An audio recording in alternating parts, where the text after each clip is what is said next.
Welcome to the Dragon's Den. I'm your venerable host Orochi, and today we are going to be talking about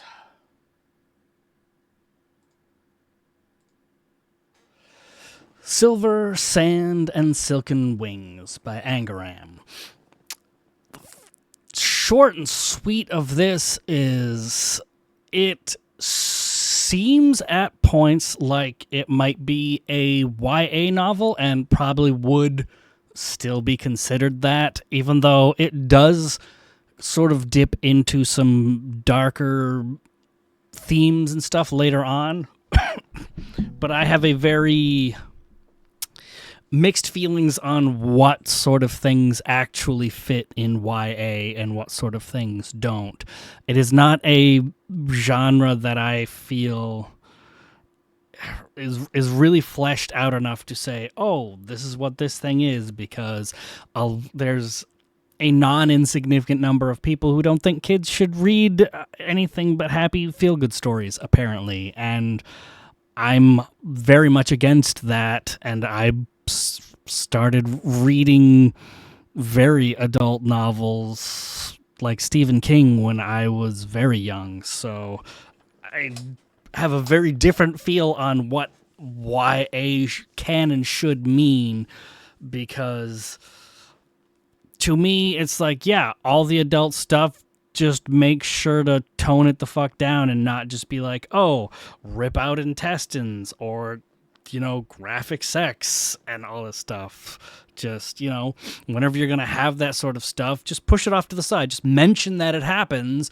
but that's all you need to do. Just mention that those things are going on, that they are themes that are being dealt with and explored, but not shoved in your face. So, and that means, then yes, this definitely fits into that, because the beginning sort of has some, like, childish stuff going on, but then it also gets into tragic backstory and darker tones as the story progresses. But nothing really super, super dark. It's just family problems. And family problems when, you're surrounded by powerful people. Like, say your father was the king somewhere and, just happened to also be part of his job to put people to death, and you have to sort of deal with that sort of thing. That this is a part of your family's responsibility and just things that happen. And how do you deal with these things and interact with family members who are dealing with these things? So with that in mind, I highly recommend this because it was very enjoyable. The childish stuff in the beginning was not nearly as bad as the Inheritance War was. Like, the first book of that was incredibly childish, like so much childish stuff in that. It was very bizarre. There's only like one super childish moment in this, but it's sort of also played off as a joke, and I'll get into that in the spoiler section. But yeah, as a young person, this is definitely a young dragoness trying to find her way forward in life after starting with pretty much nothing. And so it is a finding yourself sort of novel and finding your place in the world and that sort of stuff, which I think is very much screams YA. But with that in mind, highly recommend it. It is very well done, very well thought out, and hopefully with more books coming out, the world surrounding this is fleshed out, because it's sort of only dipped into a little bit that there is some history here going on, and pretty much the whole story is almost from the perspective of this young character, so she is not exposed to all of like the history of the world, because she didn't go to school for all this and learn all this stuff. So she doesn't know about any of these things. And so when she starts adventuring and exploring, everything is new to her. And there's so much of the, hey, author, I want to know more about this stuff that she doesn't get to explore because it's obvious you have ideas for these things. So hopefully that gets explored some. So yes, definitely a highly recommend. And now we're going to go into the spoiler section. So the very beginning of the book sets an interesting tone because the young dragoness Sylph is coming across a Harker, basically, where there's apparently in this nation a tradition of Harkers that tell stories, and people listen to them, and that's sort of how like Harkers selling news stories and stuff, only it's more like a profession in this country, which is kind of interesting.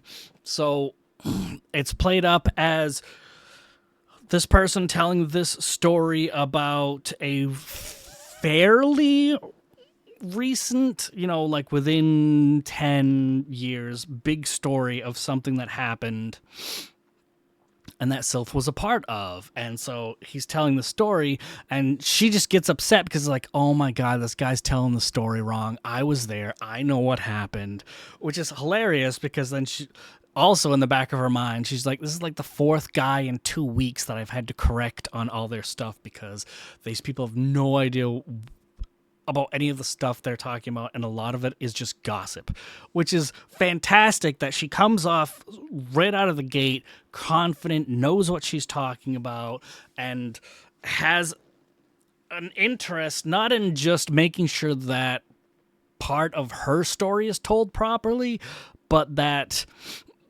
people aren't just telling these incorrect facts about the people she knows about.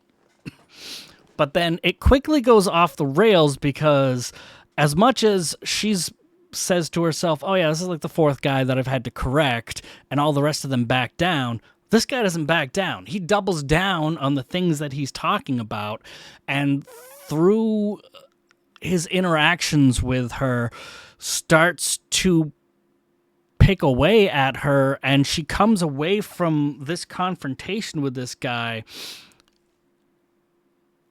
much worse off because instead of just backing down from her, he sort of pitches things as you say yourself because you want some, time in the spotlight, or you're just, one of those kind of people. But it's also a stupid thing to want because why would you want to be Sylph? Nobody would want to be Sylph in this story because her story is a tragedy. And so it would be stupid for you trying to pretend that you are this person because nobody would want to be her. And she comes away with that, and it's just like, yeah, it's not her story, really. She was a victim in the story and a side player at best, because then that sort of opens up the beginning of her tragic backstory, which basically, once it gets farther enough and more is revealed, it basically becomes she was born into slavery. Her egg was sold to some farmers or something, and they treated her like cattle. So they chained her up and had her pulling stuff and all this kind of crap. And they didn't at all at any point try to interact with her as another intelligent being. So she was sort of half raised in that environment. And then part of the big story that happens is there's an quote-unquote evil dragon overlord who shows up, gets all these people killed, and technically saves Sylph. And she's brought to his palace or castle or whatever it was, his abode, and he treats her fairly well, and she's rather sheltered there. And it doesn't get into any of the details of what her life there was like, but it was obviously better. She was, educated some and free to do whatever she wanted. And so she has rather fond memories of this character whose, from the outside view, his whole arc is a dark lord who brought forth an army of the dead to try and conquer the world. Like, that's such a fantastic scenario of, oh, he treated her well, even though he was doing all of this, evil shit outside of her purview. So when the two heroes of the story showed up, defeated the Dark Lord, and saved her, she was kind of like, oh, okay. I mean, I was doing fine, but now I guess I'm going with you guys. And I hope more of that gets fleshed out at some time, and I hope it doesn't get turned into a, he neglected her or anything. I love the idea that he was, at least at some levels a decent father figure to her, even if it was, distant and he probably just set her up with a nice room, like a gilded cage sort of situation that she never really realized was a gilded cage, but gave her like everything she needed to be happy with what she knew of the world. And considering where she came from, that's a big upgrade. So then when she actually gets freed from him, she didn't know things were bad. For her, that was actually pretty good. So I really hope it turns out that way. More of a positive, even if it wasn't super positive, because having a bad guy that also has a soft spot and a point of reference to be good, I think makes a vastly deeper character than just, oh, Dark Lord wanted to take over the world, blah, blah, blah. So I hope that gets fleshed out. But she comes away from this initial meeting and just being like, yeah, she technically was saved by these two heroes, and one of them, and you sort of find out later on how it was very reluctant that she was adopted, because Sylph had literally nowhere else to go. So one of the heroes was just like, I guess. And I'll get into it a little bit later, but they talk about it much later in the story, but there was a group meeting on what to do with Sylph after they rescued her and all of their adventure was done and all that stuff. And I love the setting of that scenario. And I'll get into that a bit later. So then she goes home, and it's basically the two heroes live next to each other in like a duplex sort of situation where her adopted mother, Varia, and her wife, Oasis, live together and take care of Sylph, whereas Dalian, who is the other half of the dynamic duo, kind of is the super nerd who lives next door and doesn't ever like go outside because he's studying a very specific type of dragon magic. Not only dragon, I think it's world magic that very few people get access to, but dragons tend to do it a little bit more than humans do. And it's called Pathwalkers. And they open up a very specific channel of magic that has a very tight theme, and they can learn to do that. Whereas his thing is that he can visit like the ethereal plane, the land between the living and dead, and talk to spirits and do that sort of thing. And so he's also teaching Sylph how to do that because has aptitude for it. Even though it isn't like her she doesn't have the super focus of that power, but she learns to center herself and meditate by doing this sort of thing, but she can't quite like get to the ethereal plane without his help. So that sets up this interesting dynamic between these four characters, that Sylph has a different relationship with all three of the adults in her life, where it's Varia is kind of protective. She's also like the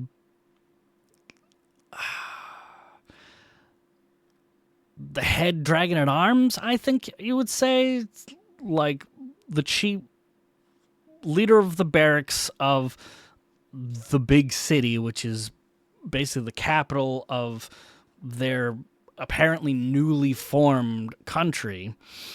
And she helps train all of the military personnel. And Viria is very protective of her, but also kind of like, you need to keep training and get strong enough so that you can handle yourself, sort of like a bit hands off in that sort of way. Whereas Oasis is very much the smother with love sort of parental figure, which is also a just fantastic duo there of parental figures. And Dalian's basically just her tutor on the side, because he doesn't really do much asides from that in the story in general. But one of the first things that happens to her, which is like played off very childish in the beginning, is that she gets a Pathwalker ability, and her ability is over water. And it manifests in her as she starts to exude water from her body. And also sort of like becomes sponge-like, because she starts getting heavy with that water as well. And so she wakes up in the middle of the night with this power having just triggered, and so she's like, oh, I'm getting very wet, and this is very weird, and like we don't sweat, but it feels like sweating all over the place. So she goes next door to wake Dalian up, and he looks at her half awake, and he's just like, yeah, cool, Sylph, I get it. Like, we all have that problem from time to time. And so it just sets up this joke of, oh, yeah, you wet the bed? That's bad. You're a little bit old for that. And this sort of also puts this monkey wrench into, how old is she? It's never said how old Sylph is, but, this initial thing is like, okay, is she like 10 years old or something? Like, why would you make that kind of joke to somebody unless you thought that they were an actual very small child? And so she kind of gets upset by that, understandably. She's like, no, freaking no. This is just water all over the place. And so he takes a look at her, and they determine that she has this new power and everything, and she slowly gets used to using it. But it's the kind of thing where it's like, yeah, you have to be calm and collected to do this sort of stuff. And she's like, well, that's sort of hard when I'm soaking everything around me. I can't lay on my bedding or anything because I'm going to ruin it. So, like, how do I get to a place where I can calm down? And she ends up laying in a tub so that it's not a freaking mess all over the place. Which leads into the next bit of hilarity, that in the morning, she's woken up by being dragged out of the tub, and Oasis doing violent CPR to her. Like, violent CPR. Like, Oasis is terrified because she finds Sylph in the tub. The tub is full, and Sylph is just in the bottom of the tub, not moving, not breathing. So Oasis goes into full panic mode, drags her out, just starts doing violent CPR, and Sylph is just like, stop! Oh my god, stop! Because Sylph has a number of deformities and issues from her upbringing. One is that she has a nasty scar on her neck.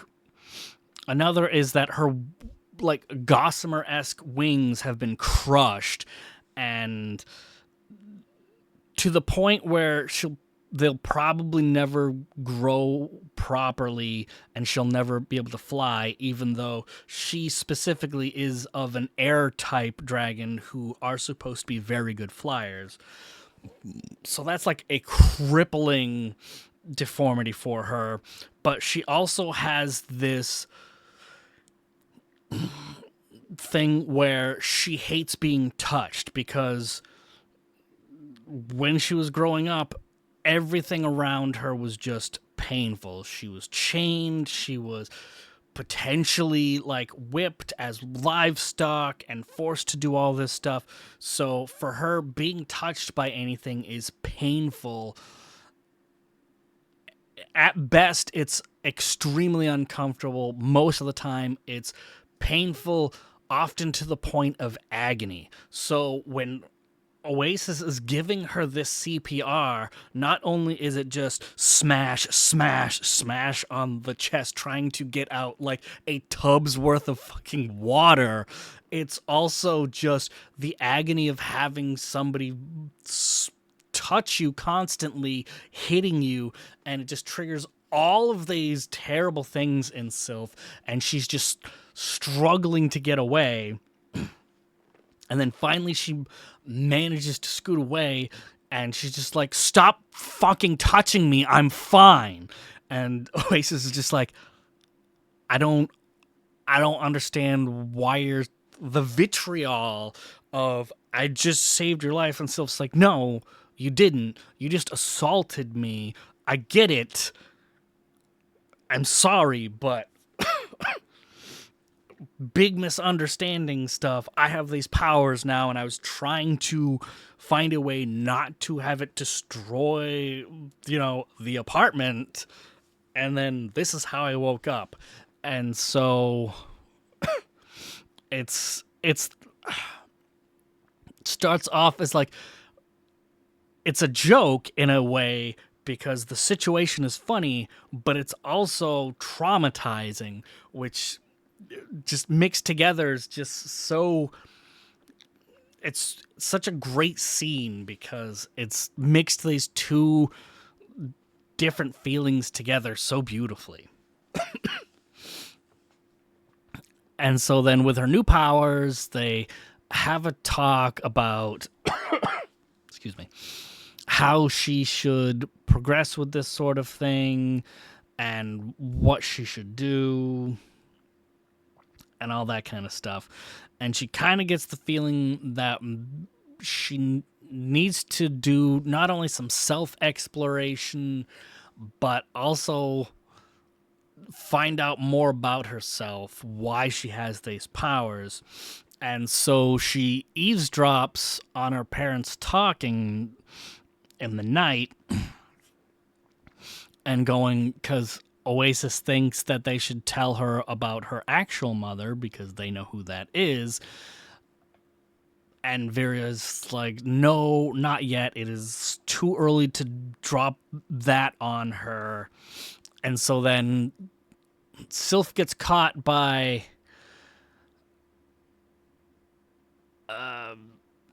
oh crap, I forgot her name. I forgot to write it down. But Viria has within her another dragoness who was the queen of something. It's not really fleshed out what she was the queen of, but she's very powerful, very noteworthy person of history, and for some reason now sort of, she doesn't share a body with Varia, but she lives in Varia's body and basically astral projects herself out of it when they don't want to be together. And because she's basically ethereal, she walks through walls and stuff, and so she kind of easily sneaks up on Sylph when Sylph's listening to them argue about this and is just kind of scolding her. It's like, do you trust them or not? It's like, you either trust your parents to know what's best for you, and if you want to know something, just ask them, have the conversation with them, and don't sneak around. That's not healthy for you, and it's not going to be good for you. So then Sylph kind of doesn't take that at face value properly. She tries to bait her parents into telling her who her actual mom is, and because she now knows that they know, and they skirt around the subject and don't really tell her, and that kind of breaks her trust in them, because she's like, okay, well, they're not going to tell me even though they know, so I'm going to have to find this out on my own. Which sets up the beginning of her adventure. And so to start her adventure, she goes to what is arguably her best friend, a human named Brandon, who works at an alchemy shop with his dad, who's an alchemist. And so, again, it doesn't really say how old these characters are, but from that initial thing, you would think if Dalian's going to make this joke about Sylph, that she still wets the bed, then she's going to have to be fairly young. Like, early teens at the worst, right? But I get the feeling that it's more like mid-teens, most likely, considering this is a, learning about your place in the world kind of story, self-exploration, because that generally seems to be about the age where you have those sort of stories. And her human friend is super interesting because he's very, very happy to, well, not happy, but very willing to do whatever he can to assuage Sylph's desire for going on this adventure stuff. She says, I've got this trip planned. I just want to go back to the place where I was originally hatched and raised and try to find some clues about where I came from. And he's like, all right, that's like a day's trip there, and then stay there a while, maybe another day's trip back. So that's a bit of an adventure away, and he convinces his father to let him go. He prepares properly, and there's another scene before this of the two of them working together when Sylph goes in to train, and she challenges her mother to a duel, because that's basically the way to get the highest renown is to defeat Varia in combat, because she's the top duelist in the country. But specifically, she's also a warrior, but she basically teaches dueling on how to, win battles without killing and just disabling. So that's an interesting aspect. And then when Sylph does this, she gets Brandon's help to paint her with, like,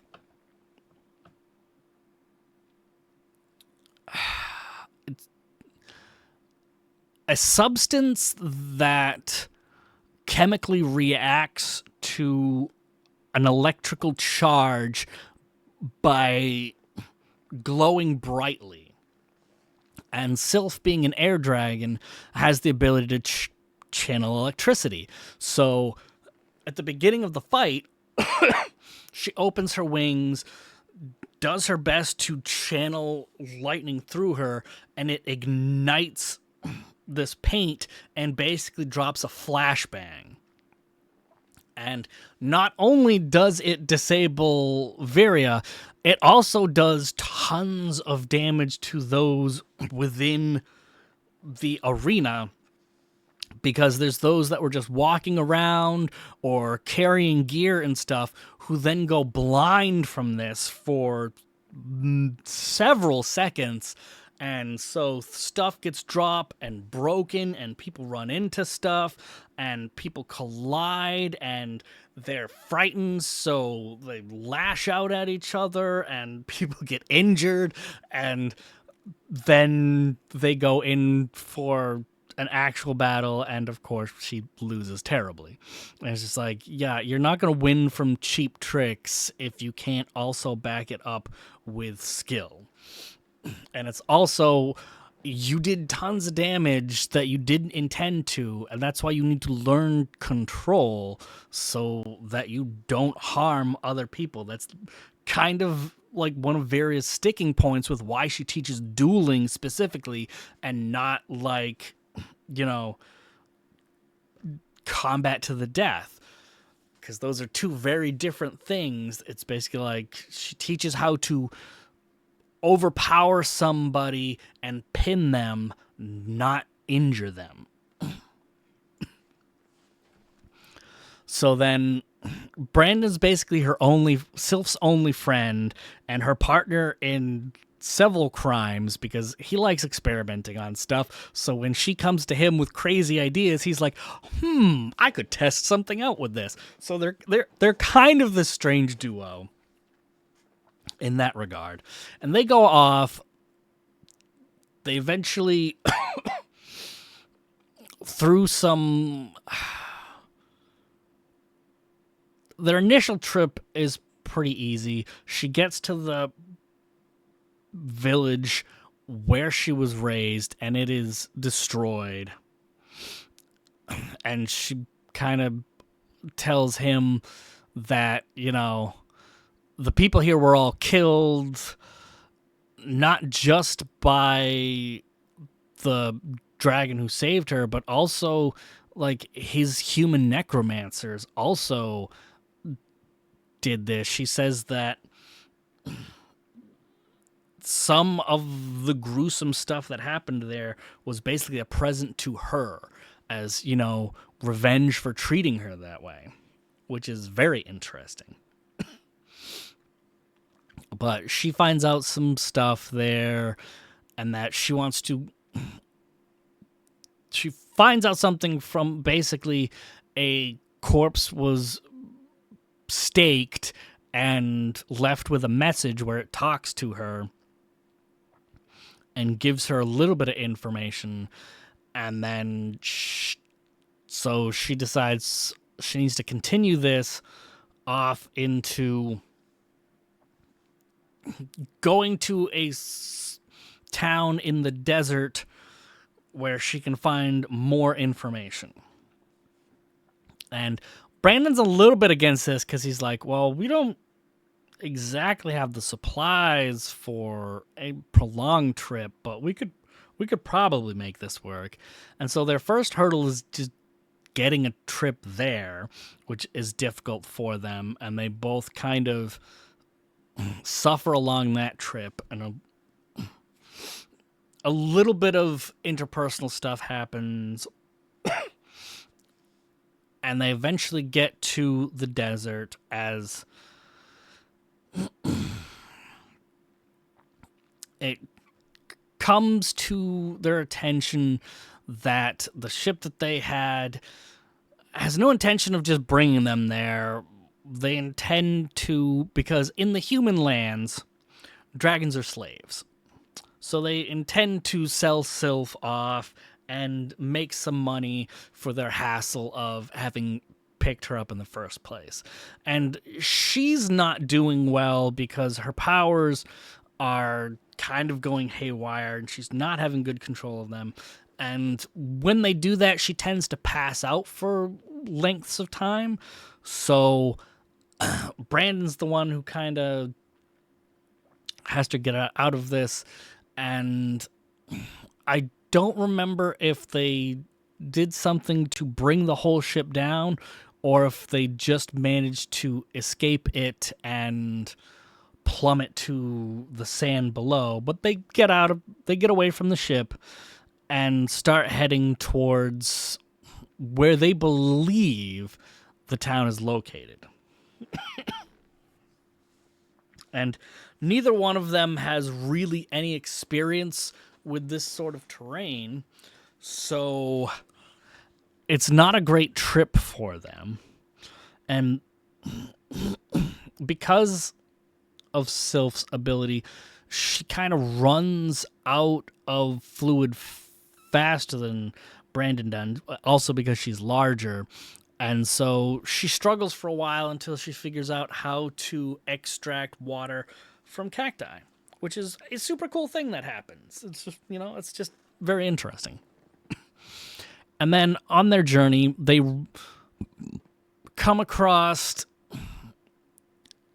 two wandering merchants. And having figured out what they have, that dragons in this land are all slaves, she comes up with the idea is like, okay, well, you're going to have to talk with them and just put like a rope around my neck and I'll just pretend to follow you and just be a dumb animal or whatever. And he's like, are you sure about that? Because he immediately understands that this is kind of demeaning and all that. And she doesn't even seem to think about it that way. She's like, this is a thing that needs to happen because we need to find information on where this town is so we can get there, so I can figure out who my mom is and who I am and all this stuff. But they meet up with these two. They talk a bunch. They sort of get to know each other. They get a bunch of information on where the town is, how the town's run, all, reconnaissance kind of stuff. And then it kind of slips out that, they aren't what they seem. And it ends with Sylph attacking the younger merchant, who's the son, because he starts to draw a dagger on her once he kind of realizes, that she's just pretending to be, subservient. And so she pins him down, and they're kind of... She expects them to give in to her because she can overpower them. But then while she's letting her guard down because she thinks she has everything in control, he takes his dagger and stabs her in the back of her leg and basically hits like the major artery that runs down the back of her leg. And so she starts bleeding out. And so she kills him, and the father freaks out. And then it's like, well, yeah, you kind of got to kill him too now because that's the only way that this is going to go forward. So they end up killing him, and Brandon has to save her because she doesn't really realize it at that time, but she's bleeding out. She killed the younger guy because he stabbed her, and just as a reflex, she snapped at him and bit him and did lethal damage. Because then she's just like immediately like, oh, I didn't mean to kill him, but he attacked me first. He hurt me. And so it sort of comes around that, yeah, that was sort of the right thing to do because he attacked her with lethal force, knowing exactly where to strike her to do the most amount of damage. Because a lot of people in the town would have to know how to take out like a rampaging dragon since the dragons are all slaves there. So Brandon manages to save her. They bandage her up. And then they eventually get to the city, and she's like, yeah, we just gotta do what we did before, only I gotta do a better job of pretending. And he's all like, oh, this is a bad idea, but I'm gonna go with it. So they get in, like a lot of bad stuff happens, and they're both kind of like super naive, not understanding like what this place is like, so they quickly run into a whole bunch of problems, a lot of interesting scenarios, and then it eventually comes around to her being a wanted criminal, getting captured, and then the head of the city has her trapped. She's all wrapped up in netting, and he knows what she's capable of, so he keeps his distance from her electricity and stuff. And the binding, dampens her powers significantly. And he's just like, yeah, well, I mean, of course you're not going to be able to use your powers here. You think we don't know how to deal with dragons? Come on. And he's all like, we can work together. I want to improve this place to make it so that people aren't afraid of dragons all the time. And that we can get rid of all the rebels and just make a better society for everybody. Which is basically, his name is Tano, and he's basically got delusions of grandeur where he's going to, just enslave all the dragons everywhere in the desert and make their lives better and all this kind of stuff. But she eventually uses her water powers to trick him and then kill him. And then she escapes, and then she's running around while being chased, and then Brandon manages to find her and pull her aside, and they hide and eventually manage to get out of the city. And no, it wasn't that they get out of the city. They ran into another dragon who looked free because he's the reigning champion at the Colosseum. So he gets awarded certain freedoms, and they ran into him, and he kind of, picked up on what was going down with them and tried to convince her to join the Colosseum and get renown and all this stuff. But he eventually finds them after they killed the head of the city and started a fire in his mansion. And then he's like, yeah, fine. You want to get out of this place? I know how to get you out. And I'll do this for you. Because it'll help me out a lot, too. You'll be out of my hair, and I'll get rewarded. So it turns out that he's working for Sylph's mother, who is basically the rebel leader who's fighting against Tano and his group. So Sylph and Brandon are brought there, and it's basically a place where the dragons rule and basically have enslaved the humans that are there. And so, but they're also like, we don't treat our servants like crap. They're free to do whatever they want here, so long as they recognize that, they're kind of second class because they're weak. But we don't treat them as cattle. So Sylph meets her mother, Nahana, and seems great at first. They get along moderately well, but then after being there a day or two, it quickly shows that Nahana is just an absolute maniacal sociopath, and everybody there is basically her slave. She orders people around and has these strict rules that everybody needs to adhere to at all times, or else she will kick you out into the desert where you'll either die or be found by humans and enslaved. So she is an absolute tyrannical despot of her little rebel group.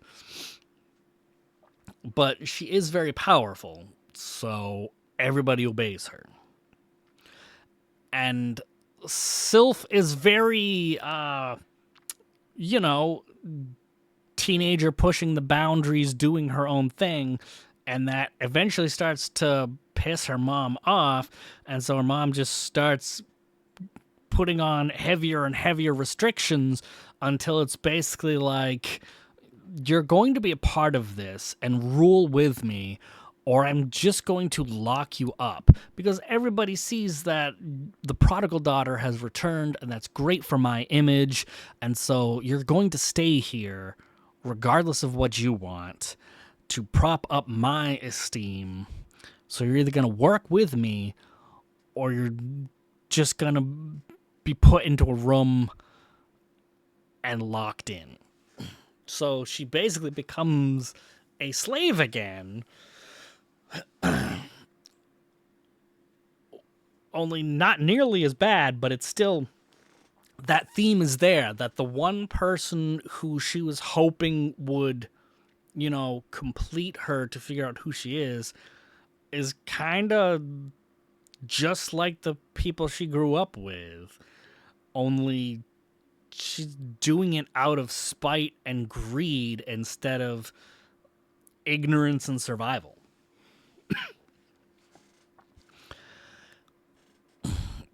So then Sylph starts going full-blown renegade teenager, and she gets some help from some of the other servants there that she's gotten to know, and eventually they try to break out, and then her mom tracks them down, captures them all, brings them out to a little arena place where she's like, there, this is where you're going to be punished. I'm going to have you watch as all of your friends here are killed, and then you are either going to join me or be permanently locked away. And so she does her best to get out of that situation and fight back, and it culminates in Varia showing up after having worked hard to track her down, and Varia gets into a fight with Nahana, and it doesn't go super well. Varia obviously is more combat capable than Nahana, but not by such a degree that she can overpower easily, because Nahana was also part of the, you know, their group at one point. It never says what they were doing, but so she's obviously part of, you know, either the military or adventure group or whatever, so she knows how to fight. And she also has water powers, which is why Sylph developed them.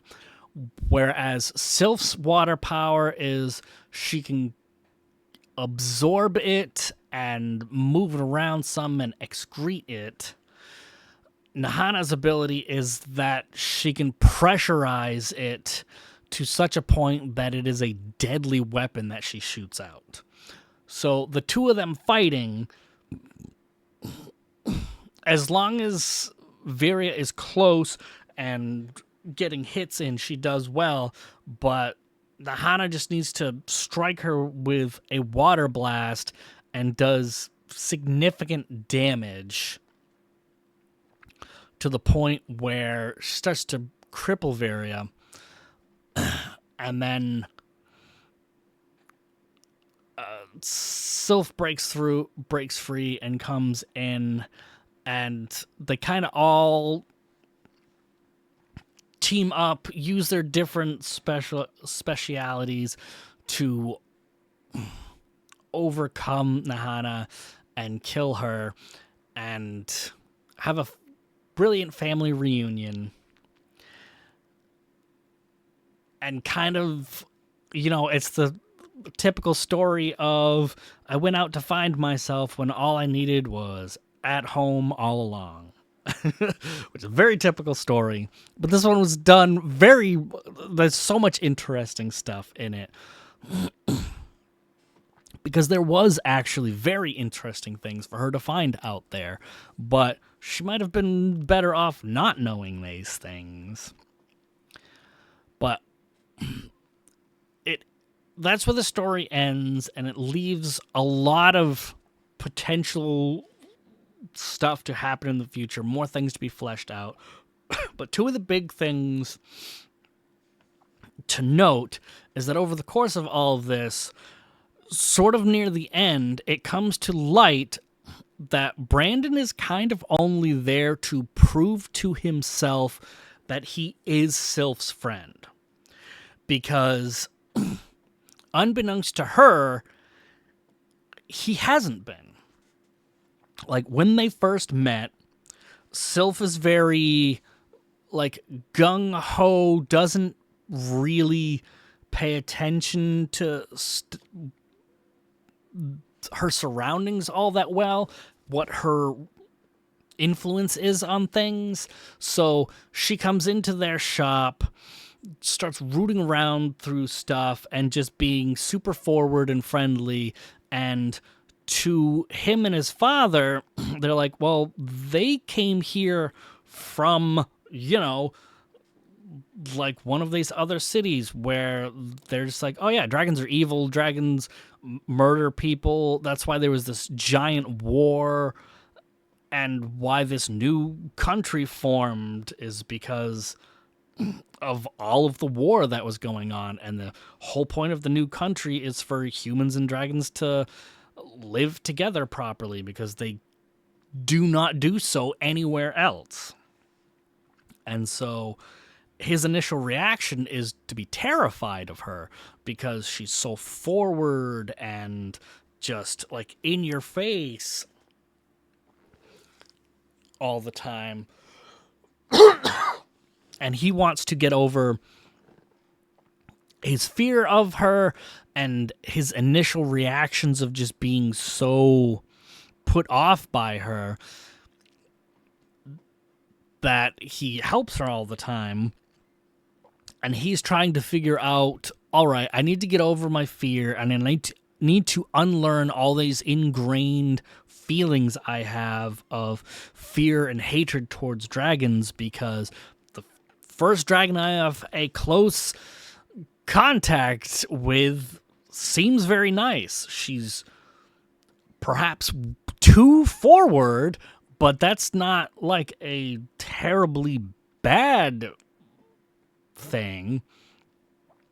And so from his perspective, he's trying to learn how to be her friend and better himself. Whereas from her perspective, they just became quick friends and have been friends the whole time. So that's such an interesting dynamic that in the beginning you just see every time she suggests this crazy ass shit of, oh, hey, let's go on this 2.5 day trip out into the boonies to this destroyed town where I was raised so I can try and get some answers. And then afterwards, it's oh, hey, let's go on this week to 2 week, maybe a month-long journey out into, out of the country to this other place so I can try and find out who my mom is and who I am. At some point you look at Brandon and you're like, dude, why are you saying yes to this? You should be saying, no, this is way too much. I can't do this. But then later you learn, oh, he did this because he felt guilty.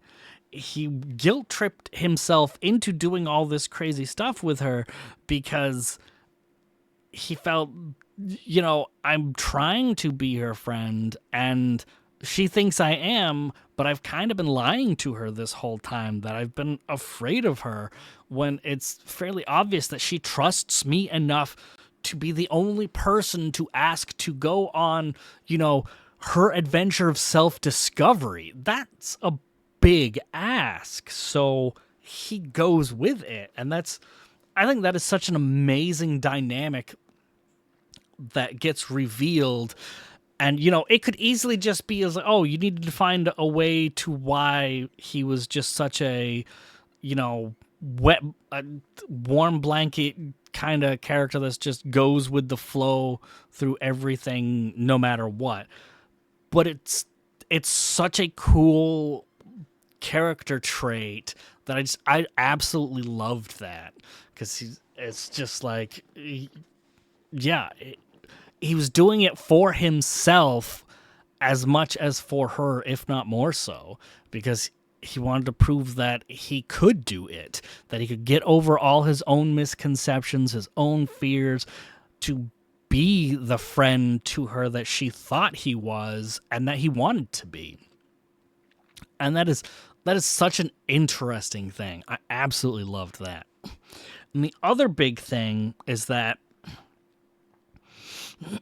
after she leaves, it is shown that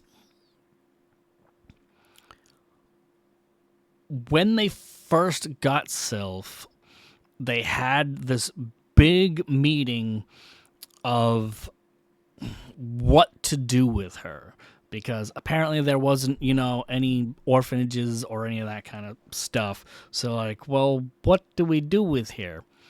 And the people who were involved in that meeting sparks immense curiosity to me, because Viria's there, and she's very much, no, I'm not taking care of her. I don't need this in my life. I'm too young to have a kid just yet. There's so much other stuff I want to do. I can't be bothered with this. And Oasis, who's just like, she needs somebody. After all the things that she's been through, she needs love and a stable family. Like, we can't just turn her away. And then Dalian's there, and he's mostly just being the center of everything. And he also is making it so that this whole meeting is taking place on the ethereal plane, which is a huge thing, because then also the queen is there, and she's kind of just like, yeah, this doesn't really matter too much to me, but you should really take care of her, because you know who her mother is. She's important, so she needs to be taken care of. And the biggest thing to me is that the Dark Lord is also there, because he's dead, but they also kind of invite him to this meeting to decide what to do with her. And that immediately tells me that he has a vested interest in Sylph's safety, which is the reason why I'm leaning towards maybe he gives off good dad vibes, even though he has all of these bad problems and connotations and doing all this evil stuff. And so I really hope that sort of stuff gets fleshed out in a future story, because I absolutely loved that. The fact that he was sitting in on this conversation was so great. It might have just been described poorly that he was there, because it doesn't really go over what everybody said. It was kind of just being talked in past tense. But I would really love to have more of that. And if Sylph learns how to travel into the ethereal properly, then she could talk to him. And if even being dead, if he could offer, fatherly advice to her, I think that would be so fantastic. Even if sometimes some of his advice might be slightly dark and slightly twisted, I still think that would be an amazing thing. But yeah, that's Silver Sand and Silken Wings. It is very interesting. There's a lot of cool stuff that happens. Definitely go give it a read. And there is more coming, as far as I know. I can't wait to get into more of them. And it's always interesting to see where a story of self-discovery will go after that. I can't wait to see where that goes. But that is all for now. Have a great evening.